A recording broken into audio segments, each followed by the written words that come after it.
안녕하세요. 우리가 이번 과정을 통해서 배울 내용을 먼저 간단하게 소개를 드리면 우리 회로이론 1에서는 R, 레지스터, 그리고 인덕터, 캐패시터 이런 거 배우셨었죠. 그쵸? 그리고 또 뭐 배웠어요? OPMP도 배웠고 얘네를 통해서 이제 회로 설계를 간단하게 해보셨을 거예요. 근데 우리가 회로이론 2 본격적으로 이번 과목에서 배울 내용은 뭐냐면 얘네들을 다 RLC 회로를 진짜 R하고 L하고 C하고 OPMP를 다 100% 10분 이용해서 서킷을 구현하는데 그 서킷이 인풋이 이런 형태로 들어갈 때 아웃풋에 해당하는 내가 원하는 노드, 어떤 서킷 내부의 특정 노드의 전압이나 특정 패스의 전류가 있을 텐데 걔네들이 어떻게 정해질지, 어떻게 하면 내가 원하는 형태의 아웃풋을 또 만들 수 있으려면 서킷을 어떻게 설계해야 될지 이런 내용을 배우는 게 바로 이번 과목이라고 보시면 돼요.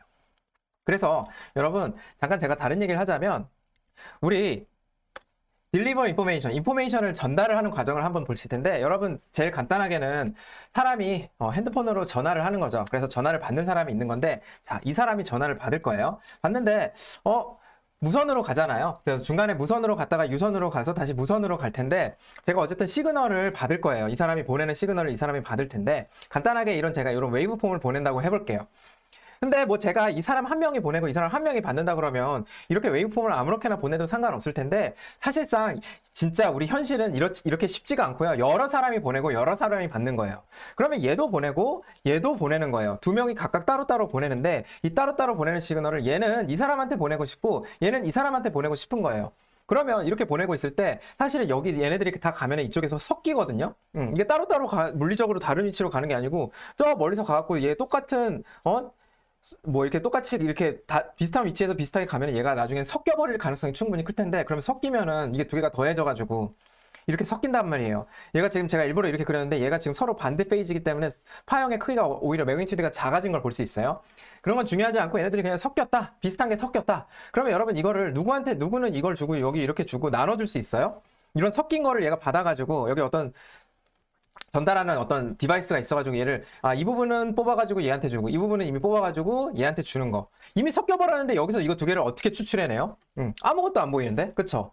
그래서 여러분 이런 걸 잘해야 돼요. 이미 다 섞여가지고 이게 인포메이션이 많은 사람이 많은 사람한테 보내는데 1대1로 보내든 여러 개 보내든 동시다발적으로 간단 말이에요. 아니 근데 그러면 이거를 대체 이렇게 섞여 있는 걸 못 분리해요. 사실상 이렇게 되어 있으면 다른 추가적인 어떤 조치를 하지 않는 이상 절대로 못 분리합니다. 그래서 보통 쓰는 방법이 뭐냐면요 여러분 바로 프리퀀시를 이용하는 거예요. 프리퀀시를 이용하는 사람 우리가 프리퀀시를 이용하면서 훨씬 더 정보 전달이 효율적이고 정확하게 바뀌었어요. 예를 들면 이 두 번째 사람은 이렇게 신호를 보내는 게 아니고 여러분 통신에서 배우셨을 수도 있는데 배우실 거죠. 앞으로 배우실 내용에서 자 이렇게 보내는 거예요. 그러면 얘네들이 섞이면 이렇게 안 생기고 어떻게 생겼게요? 이렇게 안 생기고요. 이렇게 생겼어요.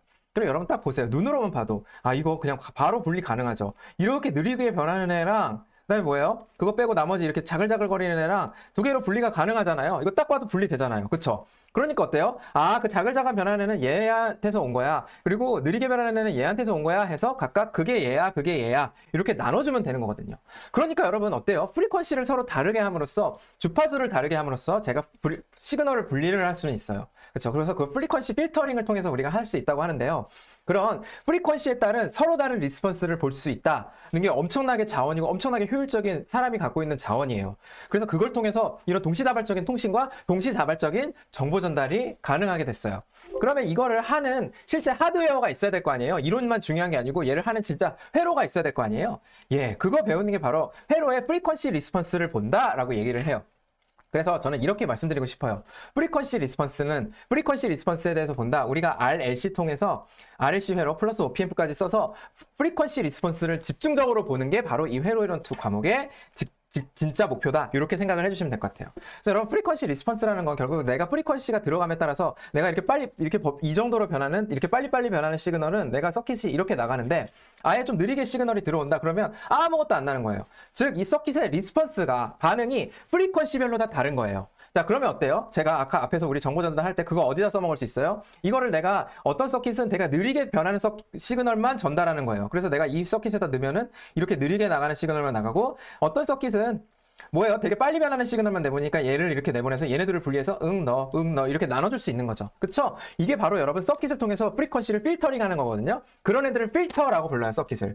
자, 그럼 여러분 보세요. 그런 거 하는 거. 그런 걸 하려면 각각의 서킷의 프리퀀시별 리스폰스, 프리퀀시별 내가 아웃풋이 어떻게 결정되는지를 나눠서 볼 수 있어야 되는 능력이 있어야 되는데 그 RLC 회로와 OPMP에 대해서 저희가 보는 내용이 바로 회로리론 2다. 이렇게 저는 말씀드리면 될 것 같습니다. 아시겠죠? 그래서 여러분 레지스터 그리고 인덕터, 캐패시터 요거 세 개의 3대 패시브한 컴포넌트, 패시브한 소자들을 이용해서 우리가 RLC 회로를 구축한다. 이렇게 말할 텐데요. 만약에 여러분 R은 조금 친숙하신데 모르셔도 괜찮아요. 좀 이따 배울 건데 이 R은요. R로 제가 이런 프리퀀시별로 리스폰스를 다르게 한다? 그거 불가능해요. 왜냐면요. 여러분 R은 V는 IR이라는 아주 간단한 식에 의해서 정리가 되는데 결국은 얘가 아무리 기껏해서 진짜 열심히 바꿔봤자 이거 들어가는 모양 그대로 나요. 모양만 바뀌지 크기나 내가 프리퀀시별로 내가 빠르게 변하고 느리게 변하는 거에 대한 베리에이션을 R로 줄 수가 없어요. R은요. 그냥 바보예요. 커런트가 바뀌면 그거에 비례해서 V를 내보내고 볼티지가 바뀌면 그거에 비례해서 커런트를 내보내는 그냥 바보일 뿐이지 내가 얘가 빠르게 변한다고 느리게 변한다고 이렇게 갈 수가 없는 거예요. 회로가. 그쵸? 근데 인덕터랑 캐패시터는요. 여러분 그게 가능해요. 얘가 타이밍에 따라서 시그널의 변화, 타임 베리에이션을 그때그때 다르게 리스폰스를 줄 수 있는 게 바로 인덕터랑 캐패시터예요. 그러니까 어때요? 얘가 있으면 가능. 그러니까 어떻게 되는 거예요? 우리가 인덕터랑 캐패시턴스가 있어야 비로소 프리퀀시 리스폰스라는 게 의미가 생기고 그거에 따라서 우리가 프리퀀시에 따른 서킷을 다르게 리스폰스를 가져가면서 우리가 다양한 어플리케이션을 사용할 수 있는 거예요. 아시겠죠? 자, 그러면 여러분 얘네 인덕터랑 캐패시턴스를 우리가 캐패시터를 에너지 스토리지 엘리먼트라고 부르는데 왜 그런지도 설명드릴 거고요. 그 내용을 본격적으로 서킷을 구현하는데 사용하고 그리고 그 서킷의 리스폰스, 서킷의 동작을 분석하는 게 바로 이번 강의의 목표다. 이렇게 생각을 해주세요. 근데 여러분 저 이거 보시자마자 인덕터 캐패시터 보자마자 그걸로 회로 설계한다고? R도 어려운데 그렇죠? R도 어려운데 L이랑 C 한다고?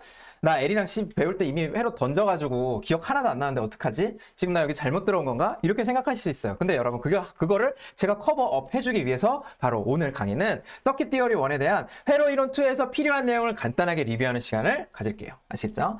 자, 그래서 여러분 먼저 진짜 여러분 제가 무시하는 게 아니고 진짜 기본적인 것부터 물리부터 출발할게요. 진짜 기본적인 거예요. 뭐? 힘! 그리고 장, force, field, 그리고 potential energy 이 개념부터 간단하게 보고 넘어갈게요. 여러분 potential energy 그리고 field, force를 보려면요. 가장 여러분이 친숙하고 여러분이 근처에서 볼 수 있는 게 바로 electric field보다는요. 여러분 potential energy도 마찬가지지만 electric field보다는 gravity, gravity force가 있는 중력장이에요. 아시겠죠? gravity field예요. 그쵸? gravity force가 있는 field예요. 자, 그럼 얘는요. 사실 여러분 우리 입장에서 아래 방향으로, 즉 지구 중심 방향으로 뭐예요? 힘이 가해지고 있는 거죠. 그래서 지구 중심 방향으로 가해지고 있고 힘이 가해지고 있는 공간을 우리가 바로 필드라고 부르는 거예요. 그래서 이게 힘이고 힘이 가해지고 있는 물리적인 어떤 유한한 공간이 있을 텐데 거기를 필드라고 부르고요. 여러분 포텐셜 에너지는 어떻게 개념을 알고 계시는지 모르겠는데 제가 다시 한번 설명해 드릴게요. 이 포텐셜 에너지라는 개념이 앞으로 여러분이 전자공학과로 살면서 엄청나게 중요한 개념이니까 제가 한 번만 더 짚어드릴게요. 자, 여러분 이거 도미노 같은 거 쌓은 건데 쌓은 다음에 얘가 툭 잘못 쳐서 넘어져요. 그쵸? 뒤에 표정 보세요. 네, 근데 이거 보시면 알겠지만 얘는요. 어때요? 왜 이렇게 넘어져서 다 밑으로 내려가 버려서 무너지는 거예요? 그 이유는 뭐냐면요. 이 공든탑이 무너지는 이유는 여기가 바로 중력장이기 때문이에요. 그쵸? 그리고 어떻게 되는 거예요? 제가 이렇게 위로 하나하나 올리려면 뭘 해야 돼요? 이거 쌓느라고? 일을 해야 되죠. 물리학적으로 일입니다. 제가 이 피스 하나하나를 이렇게 위로 올려가지고 하나하나 진짜 한 땀 한 땀 올려서 일을 해야 되잖아요. 그쵸? 그만큼 에너지를 얘한테 하나하나 심어주는 거예요. 내가 한 일이 어디 가요? 안 가요. 내가 한 일이 여기에 다 잠재적인 에너지로 다 저장이 되어 있다가 어떻게 되는 거예요? 조금이라도 허점을 보이는 순간 이렇게 무너지는 거예요. 그래서 운동 에너지로 바뀌는 거죠. 그래서 운동 에너지로 바뀌지 않으려고 열심히 했는데 결국 운동 에너지로 바뀌어버려서 이런 안타까운 상황이 만들어지는 거죠. 그러면 그 운동 에너지로 바뀌기 직전에 얘는 에너지를 혼자 잘 갖고 있는 거예요. 그러면 여러분 요 밑에 있는 애는 요 밑에 이렇게 그냥 누워있는 애보다 요 위에 이렇게 올려져 있는 애가 포텐셜리 할 수 있는 일이 더 많죠. 얘가 설정 물려지기 시작하면 얘는 많이 떨어져서 엄청나게 일을 많이 하는데 운동 에너지가 많이 발생되는데 얘는 어때요? 별로 얘가 이거 무너지든 안 무너지든 가만히 있잖아요. 그러니까 이 아래에 있는 애보다 위에 있는 애가 포텐셜 에너지를 더 많이 갖고 있다. 이런 내용으로 제가 감을 잡으시면 좋을 것 같아요. 그래서 여러분 여기 위에 있는 애가 다시 한번 말씀드리자면 이 중력장 입장에서는 포텐셜 에너지가 얘보다 더 큰 거죠. 얼마만큼 더 커요? 여러분 혹시 기억나실지 모르겠는데 내가 중력이 이만큼 걸릴 때 그 위치 차이만큼 그래서 여기 위치 차이를 h라고 하면 mgh만큼 즉 힘이랑 거리를 곱해서 포텐셜 에너지를 표현했었어요. 자, 근데 여러분 제가 일반적으로 이렇게 여기 M 이렇게 하면요 이 파란색이 주황색보다 포텐셜 에너지가 더 크다 이렇게 얘기할 수 있어요? 아니면 주황색이 더 커요? 여러분이 어딘가에서 출발해서 제가 질량이 있는 똑같은 질량을 가진 물체를 여기다 갖다 놓는 것보다 여기다 갖다 놓는 게 물리적으로 어떻게 돼요? 얘가 더 힘들어요. 왜? 여기까지 왔다고 엄청나게 저 먼 곳에서 와서 여기까지 낑낑대서 왔다고 쳐요. 그 다음에 얘는 어떻게 해야 돼요? 추가적으로 이 힘들을 이고 이만큼이나 더 가야 되죠. 그러니까 여러분 요게 두 번째, 요게 첫 번째 물질이라고 하면 첫 번째 물체가 두 번째 물체보다 어떻게 되는 거예요? 이거 두 개의 차이만큼 이 중력, 여기 힘이 일정하게 F로 걸려 있다고 하고 여기를 X라고 하면 FX만큼 포텐셜 에너지가 크다라고 얘기할 수 있어요. 아시겠죠? 그래서 누가 더 크다? 위에 있는 물체가 더 커요. 왜? 여기 대비 내가 이만큼 힘을 이기고 더 일을 가해줘서 얘가 더 에너지가 많이 저장돼 있고 실제로 내가 탁 놓기 때문에 얘가 더 일을 많이 할 수 있게 잠재적으로 에너지를 갖고 있으니까. 그래서 그냥 제가 진짜 간단하게 이렇게 얘기할게요. 1번이 2번보다 에너지가 더 커! 그렇죠? 그렇게 얘기할 수 있죠. 자, 얼마만큼? 바로 이만큼이요. 네, 아시겠죠? 그래서 여러분 걔네가 어떻게 움직일 거예요? 만약에 내가 이거 탁 놓게 되면은 이제 이 방향으로 움직이게 되죠. 힘을 받는 방향으로 움직이게 되는 거죠. 그래서 여기서 중요한 건 뭐냐면요. 포텐셜 에너지 입장에서 중요한 거는 여러분 여기서 포텐셜 에너지인데 에너지는요 여러분 단위가 뭐예요? 줄이에요. 그래서 제가 줄로 쓸 텐데 얘가 1줄, 얘가 2줄이에요. 예를 들면 그럼 얘는 얘보다 2줄, 얘가 뭐 3줄이에요. 더 크겠죠. 근데 여러분 그게 중요한 게 아니고 포텐셜 에너지는요 이 절대값으로 얘기하는 게 중요한 게 아니에요. 내가 여기 있을 때보다 여기 있을 때 포텐셜 에너지가 몇 줄이 더 커라고 얘기하는 게 중요한 거예요.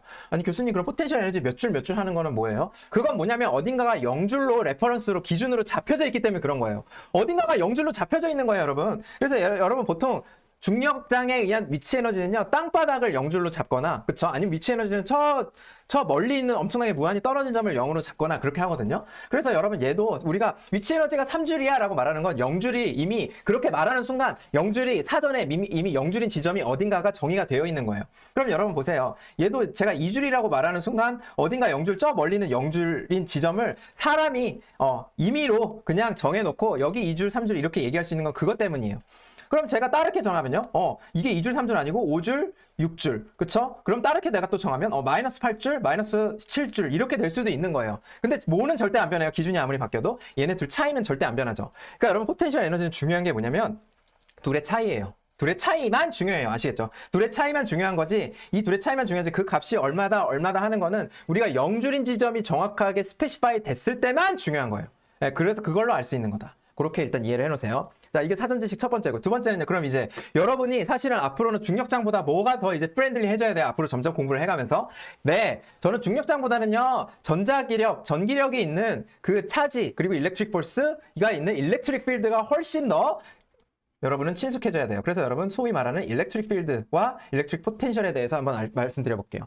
그래서 여러분 이제는요 질량보다는 여러분 차지예요. 아시겠죠? 물질이 갖고 있는 프로퍼티가 질량보다는 차지예요. 차지의 단위는 여러분 뭘로 알고 계세요? 쿨롱입니다. 그쵸? 사람 이름 따서 쿨롱이라고 부르고 포지티브 차지, 네거티브 차지 각각 차지를 갖고 있는 물체가 있는데요. 이 차지가 있는데요. 걔가 어떤 힘이 있는데 이 차지에 따라서 받는 힘이 달라요.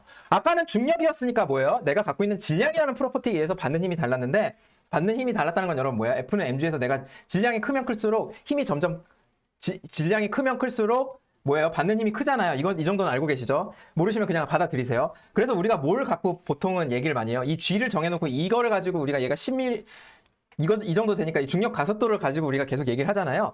근데 여러분 보세요. 여기서는 뭐냐면요. 내가 차지가 크면 클수록 내가 받는 힘이 크고 차지가 작으면 작을수록 받는 힘이 적어. 그래서 우리가 얘를 그냥 F로 정의하기에는 얘 차지에 따라서 그거 다른데? 마치 중력장에서 우리가 mg 대신 g를 가지고 내가 이 중력장의 이 힘이 얼마나 센지를 정의하듯이 여기 우리 일렉트릭 필드, 일렉트릭 폴스, 즉 전기력이 걸려있는 전기장에서도요. 일렉트릭 필드에서도요. 뭘 가지고 정의를 하냐면 바로 그냥 말하면 일렉트릭 필드라고 불러요. 일렉트릭 필드. 네. 일렉트릭 필드인데 얘는요 단위가 뭐냐면요 뉴턴 퍼 쿨롱이에요. 그러니까 1쿨롱당 받는 힘으로 우리가 그걸 정의해요. 그래서 여러분 일렉트릭 필드가 얼마다? 3 뉴턴 퍼 쿨롱이다. 그럼 뭐예요? 야 얘가 1쿨롱짜리는 3뉴턴의 힘을 받고 2쿨롱짜리는 6뉴턴의 힘을 받고 그런 개념으로 알고 계세요. 아시겠죠? 그래서 이 일렉트릭 포스가 걸려있는 이 필드를 일렉트릭 필드라고 하는데 이 필드는 뭐다? 네, 이런 식으로 정의를 하는 거예요. 크기를. 그래서 여러분 일렉트릭 필드 내에 차지를 제가 갖다 넣으면 그리고 네거티브 차지를 갖다 넣으면 그럼 얘는요 어떻게 움직여요? 어떻게 움직이냐면 얘는 이 방향으로 움직이고요. 여러분 여기서 뭐예요? 중요한 사실은 네거티브 차지는 일렉트릭 폴스의 반대 방향으로 움직여요. 네, 아시겠죠? 그래서 여러분 힘이 이렇게 걸려있으면 일렉트릭 필드가 이렇게 걸려있으면 이게 플러스 1쿨롱당 갖는 힘이기 때문에 내가 그 방향을 이렇게 표현한 거기 때문에 얘가 그 방향으로 그대로 가지면 얘는 반대 방향으로 가게 돼요. 그래서 여러분 이 시점에서 우리 일렉트릭 포텐셜에 대해서 배워야 될 건데 일렉트릭 포텐셜은 다른 이름이 있어요. 더 많이 불리는 이름인데 그게 바로 여러분 볼티지입니다. 그래서 제가 이 얘기하려고 지금 여기까지 막 중력부터 시작해서 온 거예요. 회로에서 볼티지는 여러분 무조건 잘 알아야 되는 프로퍼티죠. 그것 때문에 제가 여기까지 달려온 겁니다. 그래서 잘 집중해서 들으세요. 여러분 우리가 일렉트릭 포텐셜이라는 개념은 여기서 우리가 볼티지라고 부르는데 그건 뭐냐면요. 결국은 제가 여기 있을 때보다 여기 차지가 있을 때보다 여기 차지가 있을 때 어때요? 이렇게 움직이려고 하는 애를 끌어와갖고 여기까지 끌어와서 제가 여기다 갖다 놓은 거니까 이거 두 개 차이가 어떻게 되는 거예요? 여기가 포텐셜 에너지 차이고 얘가 더 포텐셜 에너지가 크다 얘기할 수 있는 거죠. 근데 그 얘는 뭐예요? 그럼 일렉트릭 포텐셜 에너지는 얘보다 예를 들면 3줄이 커요. 근데 얘가 예를 들면 1.5쿨롱이었어. 자, 그러면 여러분 일렉트릭 포텐셜은 얼마인지 알아요? 일렉트릭 포텐셜 역시 여러분 특이하게도 중력과는 다르게 얘도 쿨롱당으로 정의를 해요. 아시겠죠? 쿨롱당 줄로 정의를 해요. 볼티지도.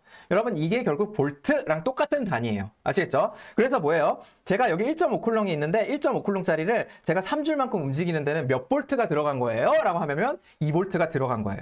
조금 이상하죠, 말이. 2볼트가 들어갔어? 아니 2볼트는 우리 보통 걸어주는 건데. 자, 그러니까 여러분 이런 개념으로 보시면 돼요. 아, 내가 여기서 자, 그래서 일렉트릭 포텐셜은 보통 이런 컨셉으로 얘기 안 하고요. 여기 2볼트의 전압에 의해서 필드가 만약에 생성됐으면 여기가 1.5쿨롱이고 보세요. 1.5쿨롱이에요. 1.5쿨롱짜리가 2볼트 여기서부터 여기까지 전압 차이가 2볼트면 네. 여기랑 여기 1.5쿨롱, 2.5쿨롱 있을 때 여기 두 개가 3줄인 거예요. 아시겠죠? 그래서 뭐냐면 내가 만약에 2볼트를 걸어주면 내가 여기서부터 1.5쿨롱짜리가 여기서부터 여기까지 움직여서 3줄의 일을 할 수 있어. 라든지 아니면 뭐예요? 내가 여기 1.5쿨롱을 이렇게 옮겨서 여기까지 3줄의 포텐셜 에너지를 추가로 가질 수 있게 2볼트를 내가 걸어주면 그걸 할 수 있어 라는 거예요. 그러니까 2볼트를 내가 걸어준다는 건 뭐예요? 그만큼 2볼트 걸어준다는 건 이렇게 내가 일렉트릭 포스를 줄 수 있는 거고 차지를 움직이게 할 수 있는 건데 얼마만큼의 에너지를 쓰면서 이만큼의 에너지를 쓰면서 쿨롱당 이만큼의 에너지를 쓰면서 그러니까 1.5쿨롱이면 3줄로 에너지를 쓰면서 움직일 수 있는 거예요. 그러면 여러분 제가 이거를 이렇게 움직이게 하려면요 사전에 에너지를 팍 줘야 되는 거죠. 2볼트를 건다는 거는 에너지를 준다는 거죠. 그래서 제가 에너지를 주게 되면 결국 얘가 잠재적으로 3줄의 힘 2를 가지고 이렇게 움직일 수 있는 힘이 생기는 거예요. 여기서부터 여기 사이에 제가 2볼트를 주면요. 그래서 2볼트를 준다는 건 여러분 반드시 알아두세요. 내가 진짜 껄끄러운 에너지를 준다는 거예요. 2를 준다는 거고 그만큼 전기적 에너지가 들어가서 내가 2볼트를 딱 걸어주면 일렉트릭 폴스가 생기고 그거에 의해서 차지를 가진 물체가 움직일 수 있는 힘인 생기는 공간인 일렉트릭 폴스가 갖고 있는 일렉트릭 필드가 생긴다. 이렇게 이해를 해 놓으세요. 자, 그래서 여기서도 마찬가지입니다. 볼티지도 여러분 포텐셜 에너지이기 때문에 온리 디퍼런스만 중요해요. 둘 차이만. 그래서 여러분 차지가 움직이게 되면 결국은 얘가 움직이게 될 거예요. 제가 볼티지를 걸면 얘가 힘이 생긴 거잖아요. 그렇죠? 포텐셜 에너지 차이가 있다는 건 여러분 결국 힘이 있는 공간을 만들었다는 거고 제가 볼티지를 걸었다는 건 일렉트릭 필드를 만들었다는 거고 그 일렉트릭 필드에 의해서 차지가 움직이게 되는데 그 차지의 움직임이 바로 커런트랑 직결되어 있는데요. 커런트가 움직이는데 차지가 움직이는데 커런트가 포메이션 된다. 전류가 생긴다는 건요. 여러분 Q가 단위 시간당 몇 쿨롱이 움직이냐를 얘기하는 게 바로 커런트가 생긴다 이런 뜻이에요. 그래서 여러분 보시면 자 이렇게 여러분은 이런 플랫이 더 익숙하실 수 있는데 제가 커런트를 잰다고 하면 이게 여러분 일종의 도선이나 아니면 어떤 물질을 통해서 이렇게 Q가 움직인다고 해보세요. 그러면 제가 12쿨롱이 3초 동안 움직였다 그럼 4A 그래서 전류의 단위가 암페어가 돼서 4A가 생겼다 4A의 전류가 흐른다 이렇게 얘기하는 거죠. 아시겠죠? 그래서 여러분 이게 charge move and current forms 그거에 관련된 내용이에요. 그래서 교수님 이게 뭐가 그렇게 중요해요? 이거 이미 다 알고 있는 건데 그래도 여러분 엄청나게 중요해요. 여러분 기본을 잘 알고 있어야 여러분 앞으로 더 어려운 거 공부하실 수 있으니까 제가 요거 한번 짚고 넘어가 드렸다. 이렇게 말씀드릴게요. 자 그러면 여러분 이 상황에서 우리 이제 R, L, C 본격적으로 한번 볼게요. 그래서 R은요 레지스터는요 이렇게 보통 심볼로 그리죠. 그래서 레지스터가 오메 법칙을 따르는데요. 오메 법칙은 여러분 많이들 아시겠지만 V는 IR, V는 RI예요. 그래서 이그젬플 보시면 자, 제가 이렇게 해서 여기 지금 V는 IR에 의해서 자, V는 R 곱하기 I니까 여기 2A 엄청 쉽죠? 그쵸? 간단하죠? 자, 근데 저는 여러분 이 플랫은 이런 이그젬플보다 더 중요한 이그젬플 보여드리고 싶은 게 바로 이거예요. 똑같은데요. 여기에 물체를 제가 갖다 놨어요. 근데 이게 저항이 얼마인지를 알고 싶어. 그러면 뭐예요? R은 이거 식 살짝 바꿔서 I분의 V로 구할 거 아니에요. 아, 교수님, 그게 뭐가 어려워요? 내가 이거 전압 걸어주고 전류를 재서 2A 나오면은, 그러면 유고미네라고 디터마인 하는 과정 있죠. 이게 여러분, 더 중요하고, 이 측면, 이거 똑같은 거 아니에요? 이퀴벌런트한 거 아니에요? 완전히 수학적으로 동일한데, 뭐가 이게 더 중요하고, 이게 덜 중요하고 그래요? 뭐냐면요, 사실 여러분, 저항은요, 앞으로 여러분이 이제 진짜 실제 회로를 받아들이게 되면요, 저항은요, 여러분이, 일부러 넣는 이렇게 생긴 저항 있잖아요. 이렇게 생긴 저항 말고도요. 저항은 everywhere. 아무 물체에나 다 존재해요. 그러니까 제가 어떤 물체를 갖다 놓고 여러분 여기다가 뭘 갖다 놓든 간에 제가 이게 전압을 걸면요. 여기 그때 뭐예요? 전류가 이렇게 흐르는데요. 그때 채는 전류를 보고 얘가 이 물체의 저항이 얼마네? 라고 생각할 수 있어야 돼요. 여러분이 상상하시는 모든 물체에 전부 다 저항이 다 있어요. 그러니까 어떻게 되는 거예요? 앞으로 저항은요, 그냥 특별하게 어떤 컴포넌트 소자에만 있는 게 아니고요, 모든 물체에 다 존재해요. 그래서 우리가 이 V는 IR이 오음의 법칙이 그래서 더 큰 의미를 갖는 거예요. 그래서 제가 그림을 이렇게 바꿔서 설명드리고자 하는 거죠. 뿐만 아니고 저항이요. 아니 그러면 전압을 걸면 전류가 재지면 무조건 저항이 있는 거냐? 그게 저항이냐? 그렇게 생각하시다기보다 그거 단일 딱 저항으로 우리가 모델링 할 수 있으려면 어떻게 생각해야 되냐면 제가 V를 12V 걸었을 때 2A 흐르고 24V 걸었을 때는 4A가 흐르고, 그쵸? 36V 걸었을 때는 6A가 흐르고, 이런 볼티지랑 I 사이에 서로 무슨 관계? 릴레이션? R이 서로 리니어한 릴레이션이 있어야 돼요. 아시겠죠? 그러니까 어떻게 되는 겁니까? 이런 릴레이션이 있어야지만 완벽하게 아이디얼하게 저항이에요. 교수님, 그러면 이게 이렇게 가다가 이렇게 되면요? 여러분, 이건 저항이랑 다른 게 섞인 거죠. 아시겠죠? 그러니까 얘는 여기는 그럼 따르게 회로 모델링을 어떻게 해서 저항이랑 뭐 딴 거 이렇게 추가해갖고 회로 모델링을 따르게 수정해야 되는 거죠. 근데 어떻게 되는 거예요? 만약에 이렇게 나온다. 그럼 얘는 100% 저항인 거죠. 그쵸? 퓨어한 저항이에요. 네, 아시겠죠? 그래서 이게 바로 레지스터의 개념이에요. 그러니까 여러분 저항을 앞으로 받아들이실 때 어떻게 한다? 내가 V랑 I랑 했더니 서로 이렇게 리니어한 릴레이션이 있으면 걔는 무조건 다 저항이에요. 제가 꼭 이렇게 그려져 있어야지만 저항이 아닙니다. 아시겠죠? 그래서 측정해봤더니 V랑 I의 관계가 이렇게 된다. 아시겠죠? 자, 그래서 여러분 우리 단순히 R만 알고 있어도 많은 걸 할 수 있는데 그래서 많이 하셨을 거예요, 공부를. 오메 법칙과 KCL을 적용해서 우리가 회로를 분석을 할 수가 있어요. 그래서 여러분 오메 법칙은 앞에서 말했던 V는 I, R이고요. RI 혹은 그래서 여러분 여기 지금 3kΩ이 있고 4mA가 흐른다. 그러면 여러분 I 곱하기 R이 얼마예요? 4mA 곱하기 3K니까요. 12V가 되죠. 그래서 요거 두 개 차이가 12V니까 VX는 얼마? 10V. 요렇게 얘기하실 수 있어야 돼요. 제가 여기 마이너스 2V라고 말하는 순간 어딘가 기준점으로 내가 거기는 몇 볼트, 특정 지점은 0V, 꼭 0V가 아니더라도 사람이 그렇게 어느 지점을 딱 몇 볼트라고 찍고 시작한 거예요. 그러니까 기준점이 있는 상황이니까 제가 이 사이에 걸리는 전압이 12V인 거지 여기가 무조건 12V는 아닌 거죠. 그래서 전류가 이쪽 방향으로 흐르니까 저항의 전압을 더 높은 데서 낮은 곳으로 흐르니까 여기가 10V면 딱 12V면 맞겠네 해서 이렇게 구하는 게 바로 오메 법칙 활용한 거죠. 그 다음에 여러분 키르이호프 커런트 로우, 키르이호프의 전류 로우는 뭐냐면 제가 이렇게 7mA가 들어가면 여기 뭐예요? IX가 4mA지 라고 이렇게 얘기하실 수 있어야 되는 거예요. 아시겠죠? 교수님 만약에 이게 여기 2mA면요? 여기 2mA면 뭐예요? 이쪽으로 1mA 들어가는 거죠, 오히려. 그쵸? 그러니까 여기 한 노드에서 이렇게 다 이렇게 들어가고 나가는 전류가 말이 돼야 된다. 네, 그쵸? 말이 돼야 된다. 여러분 저는 복잡하게 얘기하고 싶잖아요. 이건 뭐 다 합쳐서 0이다. 그게 아니고 그냥 말이 돼야 되는 거죠. 들어가는 대로 나가야 된다. 그게 전류 키르이호프 커런트 로우예요. 마찬가지로 여러분 이런 것도 다 키르이호프 전류 법칙이에요. 내가 이쪽으로 이미 2A를 넣고 있어요. 그럼 이쪽으로 나오는 것도 어떻게 돼요? 당연히 2A여야 되는 거예요. 아시겠죠? 전류는 계속 엄청나게 장기간 잰 거거든요.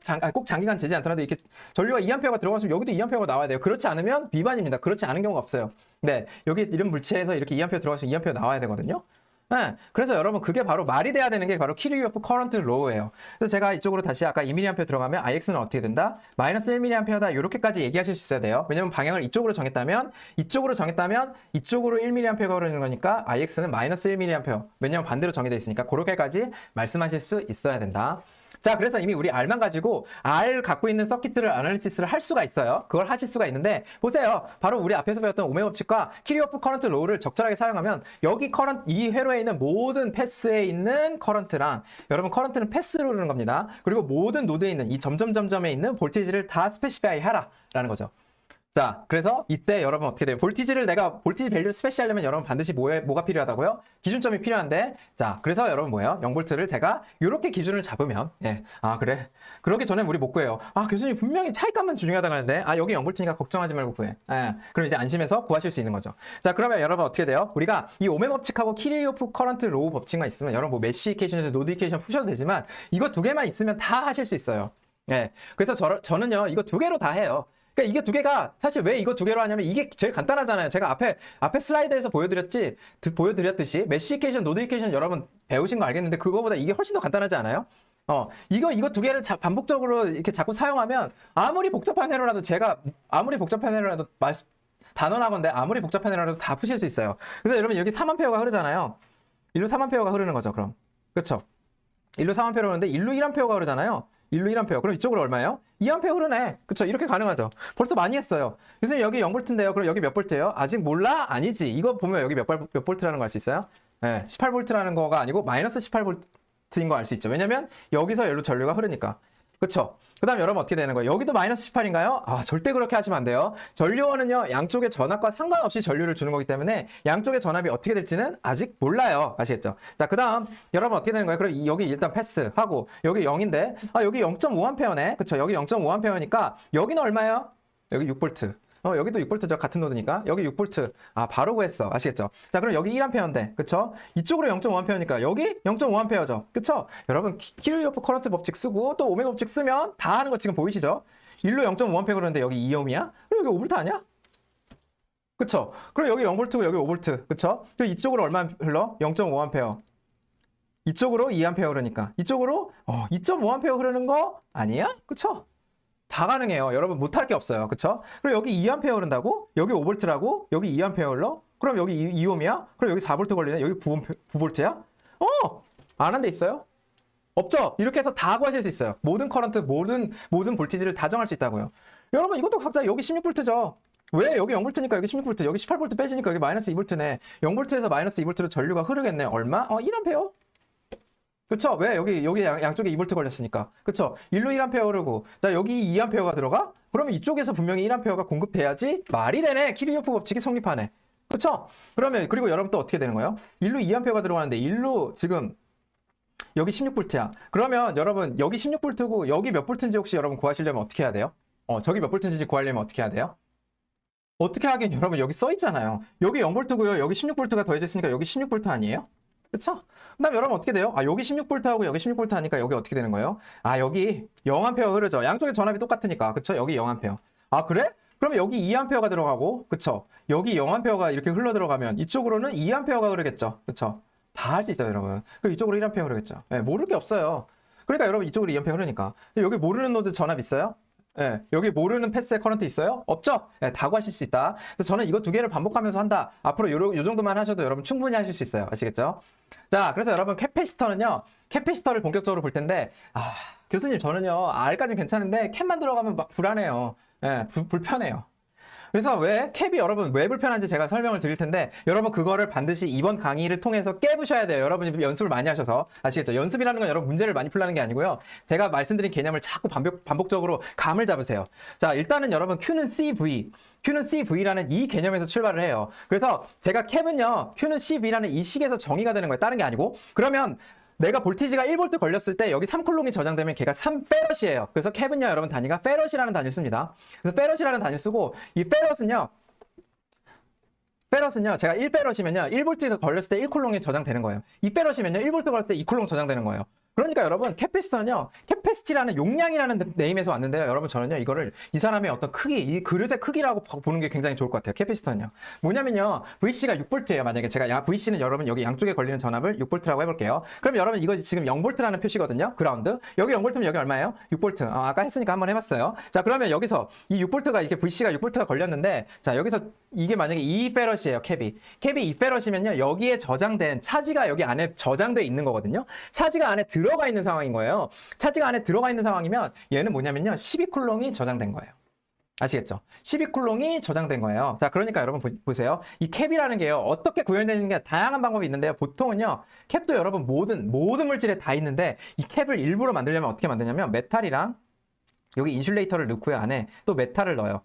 그래서 도체, 부도체, 도체, MIM 구조라는 말을 실제로 반도체 공정에서도 많이 쓰는데 이거 캡을 일부러 만들려면 이렇게 만들거든요. 그래서 여기에 차지가 이렇게 저장이 돼요. 여기 플러스 차지, 이쪽에 마이너스 차지. 그럼 양쪽에 전압이 생기는데 그 과정에서 이 V랑 Q를 정의란 게 바로 저 식이에요. 그래서 캡이요, 여러분 크면요 어떻게 돼요? 캡이 크면요, 여러분 이걸 똑같이 그냥 그림으로 이렇게 생각하시면 돼요. 내가 차지가 더 많이 들어가는 거예요. 똑같은 볼티지가 걸려도. 아시겠죠? 제가 여기 똑같이 2V, 여기 똑같이 2V 걸어도 여기에 더 많은 차지가 저장되는 거예요. 마이너스 차지. 자, 그래서 그 개념에 대해서 감을 잡으시라고 제가 여기 계속 설명드릴 건데, 만약에 2페럿이에요, 2페럿. 그러면 12쿨롱입니다.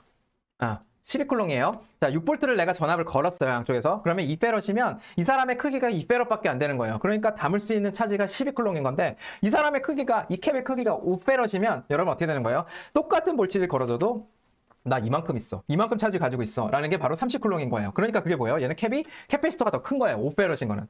자, 그래서 여러분 이런 개념으로 감을 잡아주세요. 반드시 중요합니다. 엄청 감을 잡아주세요. 이게 크기니까 캡이 커지면 이 식을 외우는 것보다 빨리 이렇게 감을 잡으세요. 이 식을 외우는 거 플러스해서. 아시겠죠?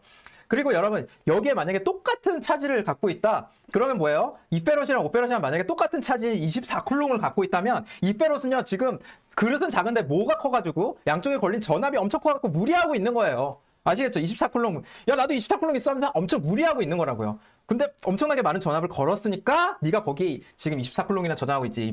이 작은 자식아. 근데 어떻게 돼요? 엄청나게 캐패시터가 큰 애는 나 4.8V만 있어도 충분히 24쿨롱 다 가질 수 있어. 라는 개념으로 여러분이 이거를 감을 알아두세요. 제가 이렇게 쉽게 말한 것처럼 여러분도 여러분만의 언어로 이 감을 반드시 잡아주세요. 그게 바로 캐패시터의 개념이에요.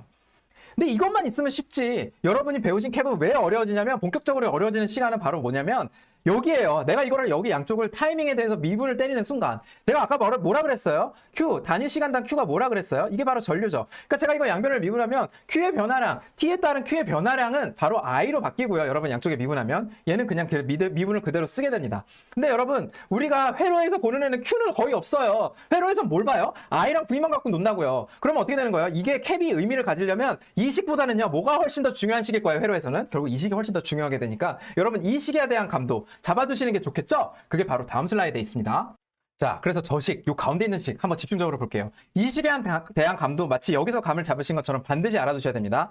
자, 보세요. 이 식 그냥 그 유식만 남겼어요. 더 중요한 것은요, 여러분, 다이나믹한 캐릭터리스틱이다. 제가 써놨죠. 뭐냐면요, 시간이 바뀜에 따라서 캡이 갖는 의미. 아시겠죠? 그거를 잘 집중해서 설명하실 수 있어야 돼요. 제가 여기다가 캡에다가 이제 여러분, 제가 이렇게 일정한 전류는 10A를 부었어요. 10A를 넣는 겁니다. 전류를 계속 부으면요. 어떻게 되냐면요. 10A를 넣는다는 건요. 얘가 1초 있다 여기 몇 쿨롱이 쌓인다는 거예요. 10쿨롱을 넣는다는 거고 2초 있다가는 20쿨롱을 넣는다는 거고 3초 있다가는 30쿨롱을 넣는다는 겁니다. 이런 식으로 제가 1초, 2초, 3초 여러분 예상하실 수 있죠. 자 보세요. 그 상황에서 제가 그러면 무슨 소리냐면 여기 타임축 가로를 타임축으로 놓고 세로를 볼티지축으로 놓으면요. 제가 1초 있다가는 여기 분명히 10쿨롱이 들어갈 거예요. 여기 1초라고 하면 여기 10쿨롱 들어가는 지점, 2초 있다가는 20쿨롱이 들어가는 지점, 예를 들면 이런 거죠.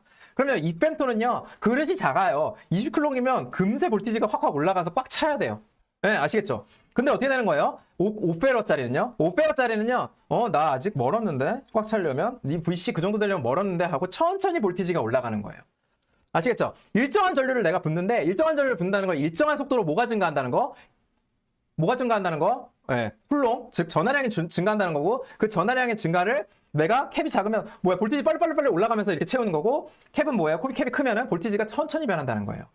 그래서 캡이 크면 클수록 어떻게 된다? 볼티지가 변화시키기가 쉽지가 않아요. 아시겠죠? 볼티지 변화하기가 쉽지가 않아요. 그러니까 여러분 캡이 크면 캡은 뭐의 지표냐면요. 이렇게 생각하시면 돼요. 볼티지가 타이밍에 따라서 변화하기 힘든 지표예요. 캡이 크면 얘 웬만해서 볼티지 바꾸기가 쉽지가 않아요. 왜? 너 커런트 아무리 차지 아무리 부어봐 내가 볼티지 변하나 캡이 이렇게 큰데 내가 캡이 이렇게 크다 볼티지 그렇게 안 변해 나 그렇게 쉽게 볼티지가 바뀌는 사람이 아니야 라는 게 바로 캡이 큰 거예요. 그러니까 라저 캡은 뭐다? 볼티지를 체인지하는데 엄청 더 오래 걸린다 라는 직관을 가지고 계셔야 돼요. 캡이 크다? 볼티지 바꾸기 쉽지 않겠네. 캡이 크다? 내가 저기다가 얼마나 커런트를 많이 부어야 차지를 많이 갖다 부어야 볼티지를 바꿀 수 있을까? 라는 생각을 하셔야 된다는 거죠. 그리고 여러분 또 한 가지 개념은 캡이 아무리 작은데 캡이 있기만 해도 어떻게 되는 거예요? 볼티지가 콱콱 앱럽트하게 변할 수가 없어요. 그게 두 번째입니다. 이게 먼저 나왔어야 되는데 이게 두 번째고요. 자 마지막으로 여러분이 세 번째로 아셔야 되는 감은 뭐냐면요. 커런트를 부으게 되면 캡에서 볼티지가 점점 이렇게 쌓여요. 아시겠죠? 네, 그 개념을 알아두세요. 커런트를 넣는다는 건 차지를 넣는다는 거고 그 상황에서 캡에서 볼티지가 점점 쌓여서 올라간다는 뜻. 아시겠죠? 또 하나는 뭐냐면 야 캡이 조금만 있어도 볼티지가 한 번에 변하는 건 불가능해. 아시겠죠? 캡에서는요. 캡의 양쪽의 전압은 한 번에 변할 수 없어. 갑자기 변할 수 없어요. 이거 반드시 기억해 놓으세요. 왜? 캡이라는 게 조금만 있어도 볼티지 변화량 여러분 이 식에서도 바로 설명이 되는데 제가 캡이 조금 있잖아요. 근데 얘가 무한대로 확 무한되면 어떻게 돼요? 전류가 무한대라는 건데 이 세상에 전류 무한대 있어요? 없어요. 전류 무한대 전류 줄 수가 없기 때문에 캡이 있는 한 전압이 한 번에 확 변할 수가 없어요. 아시겠죠? 전류가 여기 전류는 한 번에 확 변하더라도 캡이 있는 한 전압은요 이렇게 스무스하게 변할 수밖에 없어요. 왜? 이 엠너트한 전류가 설령 있다고 하더라도 이 엠너트한 전류 때문에 내가 이 캡의 이 볼티지 엠너트한 전류가 있다고 하더라도 여러분 제가 이 엠너트한 전류가 생겼어요. 그래서 전류가 갑자기 0이었다가 갑자기 생기면 여기 볼티지 변화가 생길 텐데 그거에 의해서 볼티지 변화 값이 딱 그 값으로 정해지겠죠. 알맞은 값으로. 근데 이게 만약에 무한대가 되려면 무한한 커런트가 갑자기 와야 돼요. 그건 불가능. 그래서 어떻게 되는 거예요? 무조건 어떤 커런트 변화에 대해서는 볼티지가 스무스하게 변할 수밖에 없다. 이 사실을 반드시 기억해 놓으세요. 아시겠죠? 그래서 제가 파란색으로 쓴 거 다 감으로 익힐 때까지 이 식을 곱씹으세요. 그러면요 여러분 캡을 확실하게 이해하실 수 있게 돼요. 네, 아시겠죠? 자, 그래서 제가 지금 여기 전류 부었잖아요. 만약에 양쪽에 전압을 제가 딱 볼티지를 걸었어요. 이렇게. 그럼 어떻게 되는 거예요? 그 전압을 충당하기 위해서, 내가 그 전압 변화를 충당하기 위해서 볼티지 체인지가 정확하게 들어간 겁니다. 볼티지 체인지가 없으면 어떻게 되는 거예요, 여러분? 볼티지 체인지가 없으면 만약에 없으면요, 볼티지가 10V로 쭉 유지되면 양쪽에 이게 0이기 때문에 캡으로 들어가는 전류가 없는 겁니다. 자, 왜 그런지 한번 여러분 실제로 캡 동작을 보면서 볼까요? 자, 여기에 여러분, 자, 전류가 들어간다는 건요, 제가 여기다가 차지를 점점 쌓는다는 거예요. 그렇죠? 이게 플러스들이 막 들어가서 난난난 하면서 들어가는데 그럼 이게 많아지면 많아질수록 여기 볼티지가 이렇게 쌓이는 거거든요. 제가 아까 말씀드렸듯이. 근데 어떻게 되는 거예요? 볼티지가 변화하지 않는다는 건 여기 차지가 딱 가만히 있다는 거니까 일로 전하의 움직임이 있는 거예요? 없는 거예요? 없는 거예요. 그러니까 여러분 이 식을 그대로 이해하시는 것보다는 추가적으로 이렇게 감으로 잡아두세요. 커런트가 있으려면 볼티지의 변화가 있어야 되는 거지 볼티지가 그냥 10V로 픽스되어 있다. 그러면 그냥 타이밍에 따라서 볼티지가 안 움직이고 있다면 캡에서는 전류가 안 흐르는 거예요. 아시겠죠? 전압의 변화가 캡의 전류를 만드는 겁니다. 자, 그럼 여러분 보세요. 이 예시에서는 제가 볼티지를 이렇게 변화하게 걸었어요. 그럼 이 볼티지 변화를 충당하기 위해서 전류가 들어갔다가 나갔다 하는 거예요. 아시겠죠? 그러면 제가 캡이 있는데 양쪽에 전압이 점점 이쪽 방향 기준으로 쟀을 때 전압이 점점 증가한다는 건 이로 전류가 들어간다는 거고 다시 전압이 점점 다운된다는 건 이쪽 방향으로 전류가 다시 나온다는 개념이니까 이렇게 플러스 마이너스로 보셔도 되고 이 식으로 보셔도 되고 이렇게 했다. 그럼 딱 이쪽에 감이 오도록 확실하게 여러분이 반복적으로 해서 연습을 해 놓으세요. 자, 그리고 여러분 초입에 그리고 여러분 텍스트에는 뭐라고 돼 있냐면 캡이 있잖아요.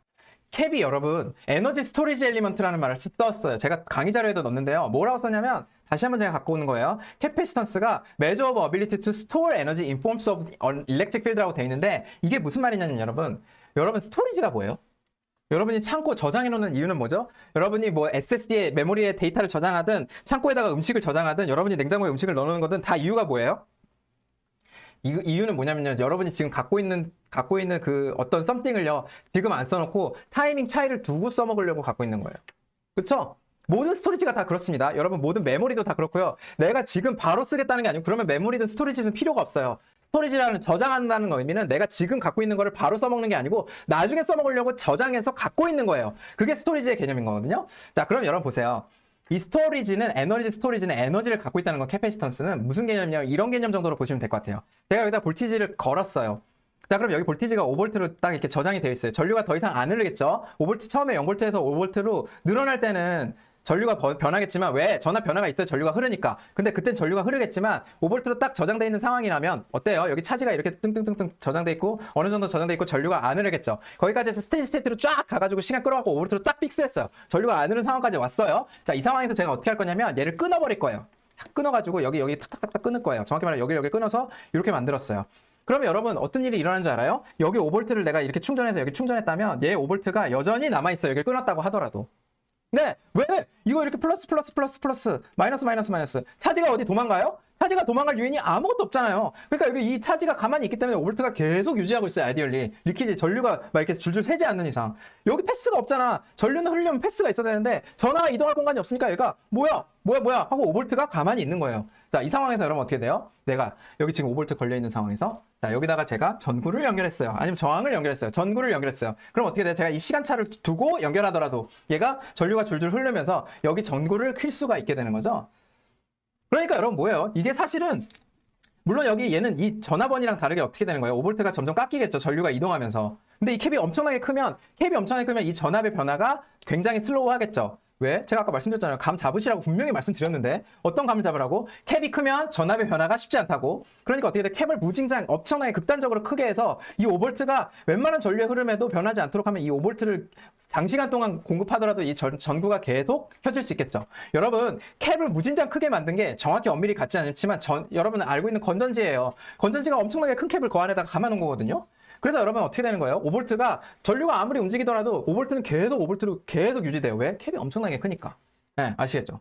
그래서 여러분 이런 개념이니까 어때요? 이 캡은 차지를 저장하고 있다가 내가 원하는 시간에 나중에 연결해서 쓸 수 있는 시간차를 두면서 쓸 수 있는 거니까 어떻게 되는 거예요? 이게 바로 에너지 스토리지 얼리먼트라고 부르는 개념이에요. 그래서 여러분 캡은요 시간이라는 컨셉이 들어가면 엄청나게 복잡해지고 어려운데 그 시간이라는 개념에 따라서 다르게 동작하기 때문에 우리가 많은 재밌는 일을 할 수 있는 거예요. 아시겠죠? 그래서 에너지 스토리지 엘리먼트를 부르는 이유를 캡의 동작과 관련해서 반드시 이해해 놓으세요. 자, 그러면 여러분 캐패시터는 파워랑 에너지, 캐패시터의 파워랑 에너지인데 여러분 이 파워랑 에너지 구체적으로 값을 구하는 거는 모르셔도 이런 개념으로 알아두세요. 제가 캡이 양쪽에 있는데 이 캡에 걸리는 양쪽의 전압을 VC라고 하면요. 여기 제가 점점 차지를 넣는 거죠. 그럼 전류가 어떻게 돼요? 전류는 점점 제가 플러스로 넣어주는 거니까 캡 볼티지가 증가하다가 얘가 이렇게 내려간다는 건 뭐예요? 이 캡에 저장된 에너지를 막 써먹는 거예요. 아시겠죠? 누가 써갖고 뭐야 하고 전압이 점점 내려가다가 다 썼다 하고 그냥 끊어버리면 캡은 전압은 계속 유지돼요. 왜? 전류를 안 흐르면 캡의 전압은 계속 유지돼요. 교수님 여기 50V나 걸리고 있는데 전류가 진짜 안 흐른다고요? 안 흘러요. 그게 여러분 50V가 걸리는데 왜 전류가 안 흐르지라고 생각하는 건 여러분이 저항의 컨셉에서 아직 탈피를 못 하신 거예요. 여러분 저항에서 벗어나세요. 캡이랑 인덕터는 다릅니다. 아시겠죠? 그래서 여러분 어떻게 되는 거예요? 얘네 변화가 생겨야지만 전류가 흐르는 거예요. 볼티지에 변화가 있어야지만 전류가 생기는 거예요. 그러니까 변화가 생긴다는 건 뭐예요? 타이밍이 엄청나게 중요하다는 거고 다이나믹 캐릭터리스틱이 중요한 거지 타임 축에 대한 어떤 변화량이 중요한 거지 그 절대적인 값은 전류랑 아무 상관이 없어요. 변화하지 않는다면 계속 똑같은 전압이 계속 유지되고 있다면 전류는 안 흐르는 거예요. 아시겠죠? 그래서 이 개념은 각자 한번 보시고 제가 뭐라 그랬어요? 여기 들어갈 때 차지를 막 하고 있는 거예요. 충전하다가 방전할 때는 누가 에너지를 쓰는 거고 캡에 저장된 에너지가 그대로 유지되는 거예요. 안 쓸 때는. 아시겠죠? 자, 그렇게 생각해 주시면 될 것 같아요. 자, 그래서 여기까지 캡 봤고요. 그 다음 인덕터를 좀 볼게요.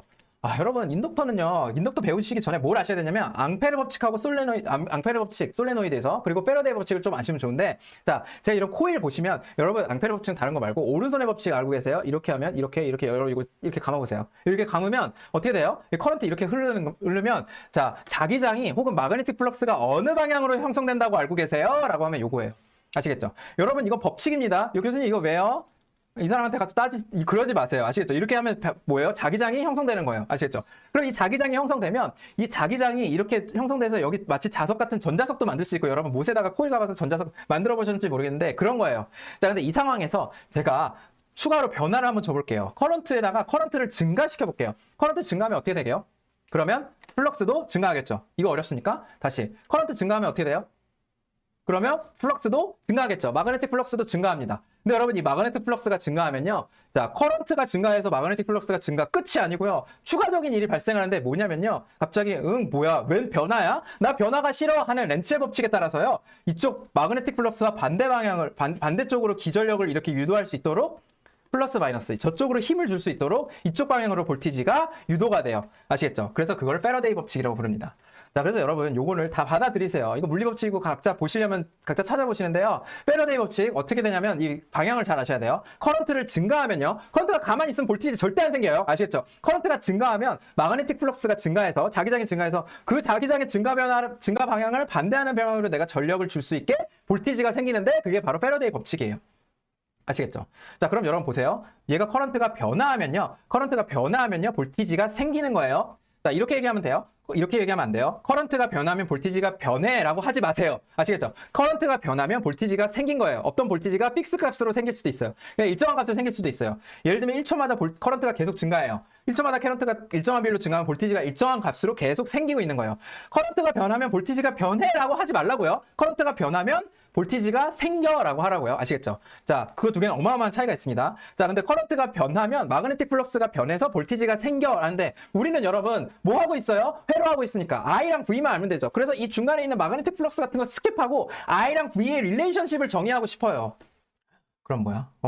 그러면 내가 저 마그네틱 플러스 스킵하고 I랑 V만 보면 어떻게 돼요? 자, 여러분 이거 눈 가리세요, 알아서. 그럼 I가 증가하면 볼티지가 이 방향으로 생겨. 내가 I가 이쪽으로 들어가는 I가 증가하면 볼티지가 생겨. 이쪽으로 들어가는 I가 증가하면 볼티지가 생겨. 네, 아시겠죠? 그거를 감을 잡으시면. 그럼 어떻게 되는 거예요? 뭐랑 뭐? 볼티지 체인지가 커런트 체인지가 일로 들어가는 전류가 변하면 볼티지가 생겨라는 두 개를, 전류는 변화량으로 제가 쓰고요. 볼티지는 그냥 값으로 쓴 거죠. 네, 이거를 바로 제가 이걸 강조하려고 계속 그 말 한 거예요. 커런트가 변하면 볼티지가 변해가 아니고 커런트가 변하면 볼티지가 생겨. 커런트가 변하면 볼티지가 생겨. 커런트가 변하면 볼티지가 생겨. 이 값을 있죠. 이걸 보시고 이 식을 이렇게 릴레이션십을 세울 수가 있다고요. 그럼 여기를 딱 이 릴레이션 시켜주는 이 소자가 뭔데? 라고 하면 바로 이게 인덕터예요. 아시겠죠? 네, 그거예요. 그러면 이게 바로 인덕터고, 자, 이제 이 인덕터 이 식에서 출발해서 우리가 조금 인덕터도 감을 잡아보겠다는 거죠. 아시겠죠? 전류가 많이 증가하면 많이 증가할수록 어떻게 돼요? 급격하게 증가하면 급격하게 증가할수록 볼티지가 많이 생겨요. 그래서 여러분 이렇게 생각하세요. 전류가 많이 증가하면요, 전류가 갑자기 확 변하면요, 볼티지가 뭐야? 하고 깜짝 놀라면서 볼티지가 확 유도되는 거예요. 아시겠죠? 그거를 잘 생각하세요. 커런트가 변하는데 그냥 스스로 변한다 그러면 그래? 하면서 알겠어 하고 볼티지가 살살살살 생기는 거고, 내가 뭐예요? 커런트가 갑자기 확 변하면요, 볼티지가 엄청나게 큰 전압이 확 유도되는 거 뭐야? 하고, 아시겠죠? 그 개념으로 감을 이해해 놓으시고, 인덕터는요, 그 둘이 얼마나 내가 볼티지 변화량에 따라서 얼마나 센시티브하게 전압이 확 유도되느냐를 알려주는 게 인덕턴스고, 단위를 헨리를 써요. 네, 아시겠죠? 그래서 여러분, L 0.1 헨리다. 그럼 어떻게 되는 거예요? 커런트가 변하면 볼티지가 뭐야 막 생긴다고요. 네. 아시겠죠? 뭐야 막 생기다가 커런트가 그냥 변하지 않고 흐르기만 하면 자기장은 그대로 계속 생기고 있는데 볼티지는 안 생겨요. 아시겠죠? 왜냐면 렌츠의 법칙에 따라서 볼티지는 변화를 싫어하는 방향 때문에 생기는 거기 때문에 커런트가 변화해서 자기장이 변하지 않는 이상 볼티지 안 생기거든요. 그래서 제가 자기장 얘기 안 해도 되죠, 이제? 뭐예요? 커런트가 변화해야 볼티지가 생겨요. 커런트가 변화해야 볼티지가 생겨요. 아시겠죠? 자, 그래서 이거에 대한 감을 아까 캡처럼 다 잘 잡아주시도록 이 밑에 있는 플랫을 잘 연습하시고요. 그거에 대한 개념을 좀 더 잡아주기 위한 게 바로 다음 슬라이드입니다. 여러분, 그래서 이 식 잘 보세요. 이 식을 그대로 보시면서 이 식에 대한 감을 좀 더 잡으시라고 제가 무슨 슬라이드 하면 이 인덕터 있는 슬라이드를 넣는데요. 보세요. 이 식에서 이제 캐릭터리스틱을 좀 더 감으로, 네, 직관으로 이해를 하셔야 된다는 거예요. 그래서 제가 이번에는 I를 그대로 붙는 게 아니고 캡처럼 뭐예요? 픽스드 밸류를 컨스탄트하게 넣는 게 아니고 뭐 하는 겁니까? I를 리니어하게 점점 증가하면서 넣는 거예요. increases linearly. 그래서 이렇게 넣는 거예요, 시간에 따라서. 아시겠죠? 그럼 어떻게 돼요? 볼티지가 뭐야 하면서 계속 놀라죠. 그만 증가해 하면서 얘가 볼티지가 픽스된 볼티지가 생기는 거예요. 근데 여러분, 인덕터가 크면 어떻게 돼요? 인덕턴스가 크면 인덕터가 큰 거랑 작은 거랑 차이를 가져가셔서 여러분이 감을 잡으시는 거예요. 자, 인덕터가 크면 어떻게 돼요? 인덕터가 크면 클수록 조금만 전류가 변해도 뭐야? 하고 깜짝 놀라는 거예요. 엄청 센시티브 되는 거예요. 인덕터가 작으면 작을수록 뭐 어쩌고 하는 거예요. 자, 그럼 여러분 어떻게 되는 거예요? 여기 유도되는 전압의 크기는 인덕터가 크면 클수록 전압이 갑자기 콱콱콱 변해요. 아시겠죠? 콱콱 생겨요. 변해요가 아니에요. 제가 잘못 말했죠? 콱콱 생겨요. 콱콱 큰 값으로 생겨요. 아시겠죠? 그리고 만약에 제가 여기 만약에 픽스드 볼티지를 어플라이해요. 여러분, 볼티지는 인덕터에서 뭐예요? 놀라는 정도입니다. 볼티지는 놀라는 정도예요. 인덕터에서 볼티지는 놀라는 정도인데 얘를 계속 놀라게 하려면 I가 어떻게 서포트해줘야 돼요? 계속 증가해줘야 되죠. 그쵸? 근데 여러분 어떻게 되는 거예요? 인덕터가 크면 어떻게 돼요? 인덕턴스가 크면 클수록 내가 I가 많이 변해야 볼티지가 똑같이 놀라는 거죠? 죄송합니다. I가 조금 변해도 확 놀라는 거죠. 그쵸? 인덕턴스가 작으면 작을수록 어떻게 돼요? 인덕턴스가 여러분 이거 작다고 생각해보세요. 그러면 어떻게 돼요? 내가 똑같은 볼티지가 유도됐다는 거는 I가 어떻게 되는 거예요? 굉장히 많이 변했다는 거예요. 네, 그쵸? 그래서 여러분 어떻게 되는 거니까 이 플랫을 또 이해를 해놓으세요. 자, 보세요. 내가 인덕턴스가 크면 클수록요, I는 내가 똑같은 놀라움을 주려면 I가 조금만 변해도 똑같은 놀라움이 생겨요. 그쵸? 왜냐하면 인덕턴스가 크면 클수록 진짜 쉽게 놀라는 놈이에요. 엄청나게 콱 놀라는 놈이에요. 그래서 여러분 어떻게 되는 거예요? I가 천천히 증가해요. 오히려 제가 볼티지를 딱 걸어주면 그 정도 놀라움을 주려면 I가 굉장히 천천히 증가해도 된다는 거예요. 아시겠죠? 자, 그래서 그렇게 이 감을 알아두셔야 돼요, 여러분이. 그래서 인덕턴스가 크면 클수록 어떻게 돼요? 커런트를 변화시키는 게 쉽지가 않아요. 제가 볼티지를 이렇게 걸어준다고 해도 볼티지 내가 3V 픽스된 값으로 딱 걸어줘요. 3V 픽스된 값으로 걸어주면 이 정도의 놀라움이 오려면 나는 이 I가 조금만 증가해도 확 놀랄 것 같은데? 해서 커런트, 얘 변화를 주기가 쉽지가 않아요. 얘가 진짜 민감해서 건드리기가 쉽지가 않아요. 네, 아시겠죠? 그러니까 여러분 어떻게 돼요? 커런트를 변화하기가 쉽지가 않아요. 커런트 조금만 넣어줘도 볼티지가 확 변하는데, 아시겠죠? 그러니까 커런트 변화 주기가 쉽지가 않아요. 누구? 라저 인덕턴스일수록. 아시겠죠? 그리고 스몰 인덕턴스, 조그만 인덕턴스가 있더라도 여러분 어떻게 됩니까? 야, 커런트를 확 변한다는 건 말이 안 돼. 라고 여러분 이걸 감을 잡아두세요. 내가 여기 커런트 여기 흐르는 커런트 변화 주려면 인덕턴스가 크면 진짜 무서워갖고 커런트 빨리 변화시키지 못해 볼티지 확 튈까봐. 아시겠죠? 그 소리예요. 그렇게 감을 잡아두셔야 돼요. 야, 저 인덕 딱 보자마자 여러분 생각하시는 거 한마디로 이것만 하셔도 돼요. 캡도 마찬가지예요. 저 캡 보니까 저 노드 전압 변화시키기 쉽지 않겠네. L 보자마자 뭐 하신다고? 저기 흐르는 커런트 변화시키기 쉽지 않겠네. 기존에 흐르는 커런트 값을 유지하겠네. 기존에 갖고 있는 볼티지 값을 유지하겠네. 캡은 그런 식으로 생각하셔야 돼요. 아시겠죠? 심지어 캡이나 L이 크면 클수록요. 자, 그래서 또 세 번째로 뭐 하셔야 돼요? 똑같이 캡에서처럼 볼티지를 넣으면 커런트가 쌓인다. 아시겠죠? 볼티지를 넣으면은 이 여기에 있는 흐르는 커런트가 계속 증가해서 쌓여요. 아시겠죠? 커런트가 계속 증가해요. 제가 볼티지 걸어놓으면 인덕터에 볼티지 한번 걸어놓잖아요. 커런트가 무한히 계속 올라간다니까요. 계속 올라가요. 자, 그러니까 어떻게 되는 거예요? 전류가 계속 증가해요. 자, 그래서 여러분 볼티지를 걸어놓으면 커런트가 계속 쌓인다. 아시겠죠? 그래서 볼티지를 걸다가 딱 멈추면 어떻게 되는 거예요? 볼티지 걸다가 딱 멈추면 그러면 커런트가 계속 증가하다가 딱 쌓여가지고 그 커런트가 계속 흐르고 있는 거예요. 네, 인덕터에. 아시겠죠?